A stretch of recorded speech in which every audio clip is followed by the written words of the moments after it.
നോമ്പ് തുറക്കുന്ന സമയത്ത് ഈ ഒരു പെരും ചൂടിൽ നമുക്ക് ഏറ്റവും കൂടുതൽ വേണ്ടി വരിക ജ്യൂസും ഷേക്സും ഒക്കെയാണ് അല്ലേ. അപ്പോൾ ഈ ഒരു റെസിപ്പി സേവ് ചെയ്ത് വെക്കാൻ മറക്കണ്ട. മനസ്സും ശരീരമൊക്കെ തണുപ്പിക്കാൻ വേണ്ടിയിട്ട് ട്രൈ ചെയ്യാവുന്നതാണ്. ഫ്രോസൺ മിൽക്കിലേക്ക് മാംഗോ പൾപ്പ് ചേർത്ത് കൊടുത്തിട്ടുണ്ട്. ഇതിലേക്ക് പഞ്ചസാരയും ചേർത്ത് നന്നായിട്ടൊന്ന് അടിച്ചെടുക്കാം. ഇതിലേക്ക് വേവിച്ച് വെച്ചിട്ടുള്ള ചൊവ്വരിയാണ് ചേർത്ത് കൊടുക്കുന്നത്. കുറച്ച് പഞ്ചസാരയും കൂടെ ചേർത്ത് വേവിച്ചെടുത്തതാണ് കേട്ടോ.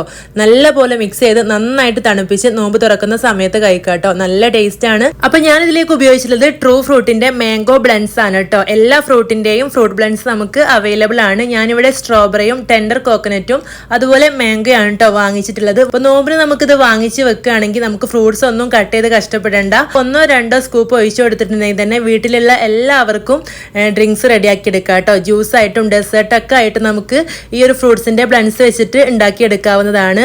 നല്ല ടേസ്റ്റുമാണ്, അതുപോലെ തന്നെ നല്ല എളുപ്പമാണ് കേട്ടോ. നമുക്ക് ഇഫ്താർ പാർട്ടി ഒക്കെ നടക്കുന്ന സമയത്ത് ഈ ഒരു 1 kg ബോട്ടിൽ ഉണ്ടെങ്കിൽ ഒരു പാർട്ടിക്ക് വേണ്ട ജ്യൂസ് തയ്യാറാക്കി എടുക്കാം.